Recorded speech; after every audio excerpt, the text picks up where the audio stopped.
Assalamualaikum dan selamat malam cikgu ucapkan kepada murid-murid sekalian. Jadi seperti yang telah cikgu janjikan, maaf kerana video ni agak lambat. Pada malam ni cikgu nak tunjukkanlah macam mana cara untuk membuat borang soal selidik menggunakan Google Form, ya, untuk kamu menjalankan kajian lapangan untuk mengumpul data menggunakan kaedah soal selidik. Okey, jadi cikgu akan tunjukkan step dia dan kamu boleh ikut. Sekiranya sebelum ini kita buat borang soal selidik secara manual, yang mana kita perlu menghasilkan soalan dan berjumpa dengan responden untuk memberikan soal selidik kita. Dan musim PKP ni kita agak sukar lah, untuk berjumpa dengan responden. Jadi kita gunakan kaedah digital menggunakan Google Form. Jadi macam mana cara nak buat? First, kamu kena menggunakan apa-apa saja web browser. Jadi di sini cikgu gunakan Google Chrome. Okay, dan pastikan kamu telah login kamu punya Google Chrome. Jadi kita boleh buka pada Drive, ya, login dulu pada kamu punya Drive. Boleh gunakan Gmail yang telah kamu dapat, yang sekolah dah bagi Gmail rasmi untuk kamu belajar tu, Google Classroom tu. Okey, jadi klik pada kamu punya Drive, dan cikgu sarankan kamu untuk gunakan PC lah, lebih mudah, ya. Kalau guna handphone dia agak sukar sikit kerana paparan dia yang agak kecil. Okey, jadi lepas dah buka Google Drive, kamu klik kanan, ya, kemudian terus pergi kepada Google Form. Okey, dan ambil blank form. Okey, tekan. Okey, dan kita tunggu. Okey, maka di sini adalah Google Form. So pada paparan Google Form ni kamu boleh binalah item soal selidik. Okey, kita boleh letakkan apa-apa sahaja tajuk. Jadi contoh tajuk yang cikgu nak buat ni, kajian berkenaan dengan kaedah murid pergi ke sekolah pada tahun 2020. Okey, 4 SK ni contoh saja, Jadi ini contohlah, tajuk soal selidik yang cikgu nak jalankan. Jadi kamu buatlah soal selidik, tajuk soal selidik kamu. Okey. Jadi ni tadi punya tajuk, kepala tajuk. Jadi kita letakkanlah di sini, kamu boleh letakkan nama responden, letakkan, tuliskan sini nama, ya, nama titik 2 bertindih. Kemudian di sini kita boleh pilih kita nak responden tu bagi jawapan macam mana, ya, sama ada short answer, paragraph, multiple choice, ada banyak sini kita boleh pilih, ya. Jadi untuk nama, kan, maka kita letakkan sini short answer lah, ya, supaya responden tu boleh type nanti nama dia dekat sini. Okey, dan kita tandakan sini required, maknanya responden tu mesti isi, okey, mesti jawab, mesti letakkan nama dia, baru dia boleh pergi pada soalan yang seterusnya, ataupun dia mesti baru dia boleh submit, ya, borang soal selidik ni. Okey, kemudian kita buat lagi sini, kita ada add question, ya, kita tambah lagi soalan yang kedua. Contoh apa kita nak tanya, katalah kita nak alamat ke, kita nak maklumat apa, umur ke, okey, apa-apa maklumat yang kamu rasa berkaitan lah, ya, yang untuk kamu tahu tentang kamu punya responden ni. Katalah kita nak dia punya alamat, maka kita letaklah di sini alamat kediaman. Okey, kemudian kita pilihlah jawapan yang sesuai, ya. Kita nak bagi apa, takkan nak letak multiple choice, kan, aneka pilihan pula, kita tak tahu alamat dia kat mana. Jadi kita boleh bagi short answer ataupun paragraph, okey, jawapan pendek ataupun jawapan perenggan, mana-manalah, ya, yang kamu rasa sesuai. Okey. Dan kita letakkan require, maknanya dia mesti wajib jawab, ya, jawapan soalan ni. Okey, next. Kita add question, kemudian kita letakkanlah soalan yang kamu rasa berkaitan dengan kajian kamu, apa yang kamu nak kaji. Ya, kalau contoh di sini cikgu nak kaji tentang macam mana murid ni datang ke sekolah, kaedah dia, sama ada dia berjalan kaki ke, naik kereta ke, naik motor. Jadi cikgu pun letakkan, ya, soalan di sini. Cikgu buat satu contoh je, satu soalan saja. Okey, so soalan cikgu ialah, bagaimanakah anda datang ke sekolah? Okey, sini katalah kita buat menaiki kereta.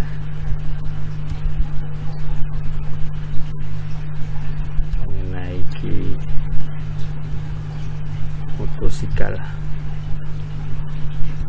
Menaiki bas. Ya, dan kita letakkanlah beberapa jawapan yang kita rasa itulah kaedah yang digunakan ya oleh murid-murid. Menaiki, berjalan kaki.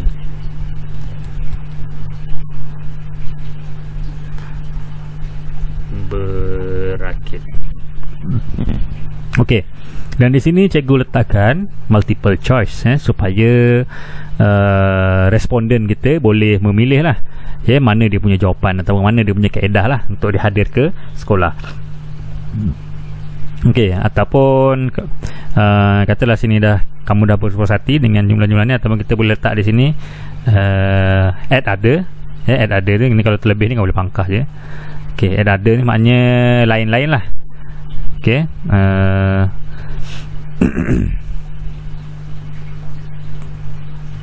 sorry ya. Okey, add other. Okay, jadi bila kita dah buat di sini ya, kita boleh tengok dulu ya macam mana bentuk kita punya soalan dengan cara menekan pada preview. Okey, so bila kita tekan pada preview, kita akan dapat lihatlah bentuk soalan kita macam mana ya. Jadi sini ada nama, ada ni. Okey, kemudian inilah, maka nanti responden akan pilih lah. Kalau naik bas dia akan tandalah naik bas, kalau naik rakit dia naik rakit lah. Kalau ada dia boleh type lah di sini macam mana dia bagi ya, terbang ke apa, naik roket ke apa dan sebagainya lah. Okey, bila dia dah habis jawab dia boleh submit dia punya jawapan. Okey, dan kalau kamu rasa nak tambah soalan pun boleh ya, ambil je di sini, tambah lagi add question, dan kau boleh boleh tanya lagi ya soalan apa-apa sini, nak type ke apa ke, pada pandangan kenapa datang ke sekolah dengan menaiki kereta ya, contoh pada pandangan Puan mengapakah perlu ke sekolah dengan menaiki motosikal ya, dan kita letakkan paragraf ya supaya responden tu boleh type lah dia punya jawapan dia, dan kita tak letakkan require sekiranya kita rasakan itu bukanlah soalan yang wajib dijawab. Jadi kalau rasa wajib jawab kita letakkan required. Okey, contoh ni kalau wajib jawab cikgu letakkan require lah. Okey, contoh ya, jadi apabila kamu rasa soalan ini dah siap ya, kamu boleh buka pada setting ya untuk customize kita punya ni. Kamu try and error lah, cikgu rasa murid-murid ni kalau bab customize ni memang dia pakar sangat lah. Cikgu tunjuk lah mana yang boleh customize di sini. Okay, add on ni tak payah usik pun tak apa. Okay, kalau nak letak gambar ke apa boleh lah. Add gambar untuk setiap section ni. Okay, kemudian pergi pada setting. Okay, pergi pada setting, dan yang ini kamu padam okay, kita padam. Ni general ni padam supaya nanti tak adalah orang kena sign and login ya untuk jawab kamu punya seorang selidik ni. Okay, presentation ni pun tak payah pun tak apa. Okay, yang ini confirmation message, kamu boleh tulis lah apa-apa ya, maknanya bila kita hantar apa kita nak bagi cakap dekat responden. Kita boleh kata terima kasih kerana menjawab soal selidik saya.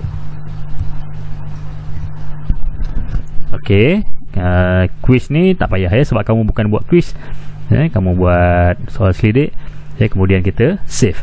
Okey, jadi bila kita dah save ya, maka soalan ini kita boleh kongsikan ya. Macam mana cara nak kongsi? Kamu hanya perlu tekan send. Okey, kemudian terus pergi pada ni, ada link ni, nampak pakai email leceh sikit, kita pakai link. So link ni kamu copy je ya, copy dan paste lah dekat mana-mana ya, dekat Word ke, katalah dekat WhatsApp ke ya, katalah cikgu paste dekat Word ya, contoh ya, cikgu paste pada Word. Okey, kenapa cikgu paste dekat Word ni? Supaya link ni tak hilang. Okey, nanti bila ada link ni, maka kamu boleh boleh invite lah ataupun boleh berikan link ni kepada responden kamu. Kamu boleh pilih lah mana-mana responden. Kamu ada grup WhatsApp kan, grup Telegram ke, grup WhatsApp ke. Okey, katalah buka dekat Telegram. Ataupun kalau kamu ada WhatsApp ke apa ke kan, kamu carilah mana-mana cikgu yang kamu rasa seronok nak bagi dia jawab sebagai responden. Contoh. Okey. So kejap lagi cikgu akan tunjukkan apa akan berlaku apabila orang sudah menjawab soalan kamu tadi. Kita sambung video ni part 2 yang mana apabila kita dah siap menghasilkan borang soal selidik dan kita dah share pada responden-responden yang kita rasakan dia bersesuaian untuk menjawab soal selidik kita. Jadi di sini cikgu nak tunjukkan pula apa yang akan berlaku setelah mereka menjawab borang soal selidik kita. Dan responden kita ni untuk kerja lapangan ni, cikgu rasa nak cantik kamu cari lebih daripada 10 orang responden lah. Share lah lebih daripada 10 orang sebab kalau terlalu sikit nanti data kamu untuk menghasilkan graf ataupun carta pie tu akan jadi tak berapa cantik lah. Ok. So di sini cikgu nak tunjuk apa yang kita akan dapat hasil, macam mana cara nak tengok data yang telah kita perolehi. So ini ialah borang soal selidik yang cikgu dah buat sebelum ni. Nak rename dia pun boleh supaya kita tak nak pening kan. Kita boleh bagi nama dia kat sini. Ok, katalah sini rename dia borang soal selidik kajian lapangan tingkatan 4. Okey. Lepas rename, klik kanan dia. Tadi jadi gua klik kanan tadi. So cikgu buka. Okey. Jadi apabila orang telah menjawab borang soal selidik kita, maka kita akan dapati di sini ada responses. Responses ni ialah responden kita lah yang telah menjawab borang soal selidik kita. Maka kamu share lah kepada beberapa orang. Kalau boleh lebih 10 lah, lagi banyak responden dia lagi cantik. Okey, jadi sini cikgu share 3. Okey, so kita tengok jawapan yang kita dapat. Okey, jadi kat sini summary ya, kita boleh tengok nama responden. Pertama kita ingat tak dulu yang first kita buat ialah nama. Jadi nama di sini ada 3 orang ya, Leha binti Seman, Kasim bin Katimun dan juga Lim Guan En. Ya, ni responden cikgu lah. Okey, dan dia menyatakan dia punya alamat dia Kampung Sungai Besi Bangkenal, Sungai Haji Doremi dan juga Bagan Skinhead. Dan kita boleh tengok di sini sudah ada carta pie peratusan bagaimana mereka hadir ke sekolah. Jadi disebabkan ada 3 orang responden saja, sebab tu cikgu kata kalau responden ni sikit maka data yang kita dapat ni pun kurang menarik lah sebenarnya. Semua sama je 33.3%. Sebab cuma ada 3 orang saja dan setiap seorang tu memilih salah satu sektor. Seorang naik berakit, seorang naik motor, seorang naik bas.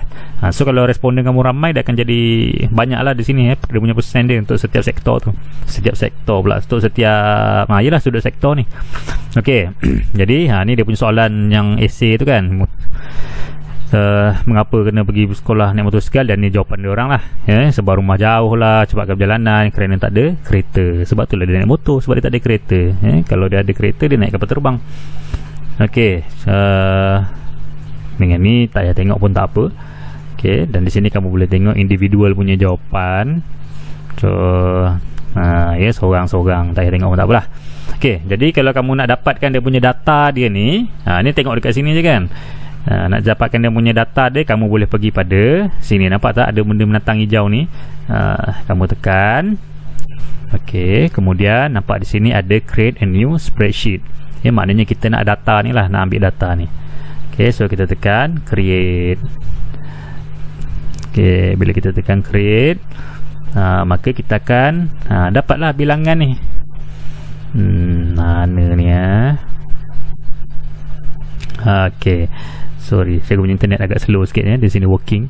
Okey, so kita boleh nampak sini nama, alamat, bagaimana anda datang ke sekolah, berakit, motosikal, menaiki bas. So kalau responden kamu ramai, kamu akan dapat banyak lah cara diorang pergi ke sekolah. Dan kita akan dapat rekodkan berapa bilangan dia, bas berapa orang, naik motosikal berapa orang, berakit berapa orang. Jadi kamu buatlah kajian kamu ni bersesuaian dengan tajuk kajian kamu. Ini cikgu mengkaji tentang bagaimana mereka hadir ke sekolah. Kamu membuat kajian tentang faktor mengapa mereka bermigrasi ke kawasan kajian. Jadi kamu kena tanyalah mengapa mereka bermigrasi. Kena sesuaikan dengan kajian kamu. Okey, jadi data inilah yang akan kita gunakan buatkan jadual, ya. Kemudian kita akan hasilkan grafik, ya, cara tapai ataupun graf bar, ya, mana-mana yang bersesuaian lah. Okey, jadi itu saja. Cikgu harap dapat membantu sedikit sebanyak. So kalau ada apa-apa masalah, ya, boleh direct PM lah ataupun komen dekat YouTube. Tapi kalau komen kat YouTube ni cikgu jarang tengok. Dekat WhatsApp pun jarang juga, ya. Tapi adalah lebih kerap lah berbanding dengan YouTube. Okey, jumpa lagi next video. Wassalamualaikum.